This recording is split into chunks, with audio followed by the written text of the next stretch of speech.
জামিয়া মাদানিয়া মাদ্রাসার শেখুল হাদিস আল্লামা সিদ্দিক আহমদ নোমান সাহেব হাফিজাহুল্লাহ উনি জিলা স্কুল মাঠ পরিদর্শন করার জন্য এসেছেন। আসসালামু আলাইকুম রহমতুল্লাহি ওয়া বারাকাতুহু। খুবই গুরুত্বপূর্ণ একটা বিষয় নিয়ে আপনাদের সাথে কথা বলা। গতকাল রাত 10টা নাগাদ আমি আমার ফেসবুক আইডিতে একটা পোস্ট করে থাকি।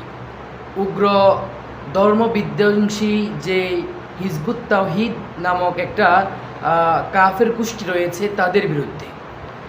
আমি একটু বিস্তারিত বলি।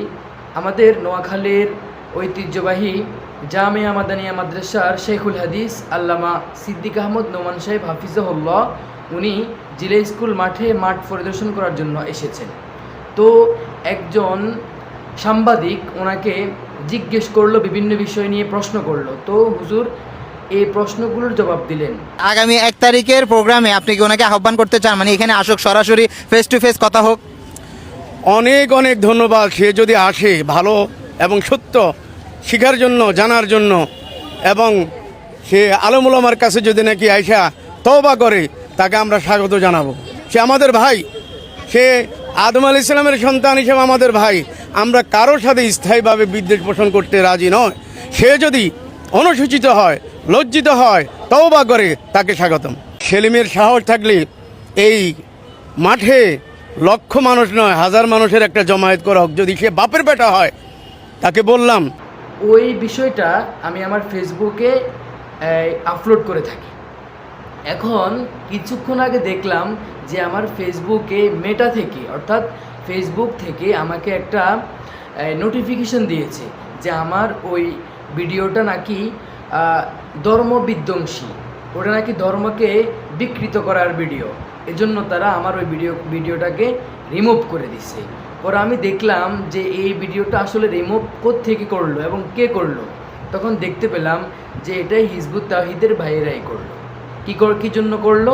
তারা সেখানে মেটার কাছে এটা নিয়ে একটা দিয়েছে, যে কি বলা যায়, এটাকে কমপ্লেন করেছে। যে এজন্য কমপ্লেন করেছে যে আমার এই ভিডিওটা নাকি ধর্ম বিরোধী। তো এজন্য মেটা আমার এই ভিডিওটাকে ডিলিট করে দিছে। এখন অথচ এই ভিডিওটা আলহামদুলিল্লাহ প্রায় 5 থেকে 6 হাজার মানুষ দেখেছে। সিদ্দিক আহমদ নোমান সাহেব হাফিজাহুল্লাহর এই ভিডিওটা 5 থেকে 6 হাজার মানুষ দেখেছে এবং এই ভিডিওর মধ্যে প্রায় 200 থেকে 300 লাইক কমেন্ট এসেছিল। কিন্তু এখন ওরা কি করলো? আমার এই ভিডিওটাকে ডিলিট করে দিল। আসলে এর থেকেই বোঝা যাচ্ছে যে আসলে ধর্ম বিধ্বংসী কারা, আমরা নাকি ওরা। এটা আসলে মানুষ এখনও অনেকেই বুঝতেছে না।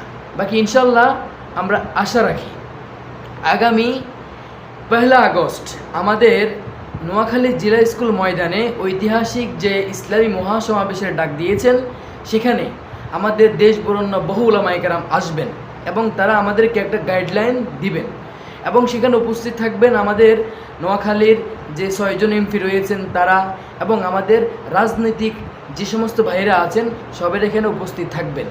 এজন্য আপনাদের কাছে উদারত আহ্বান থাকবে, আপনারাও আসবেন। ইনশাআল্লাহ এই সমাবেশকে আমরা সফল করেই ছাড়ব।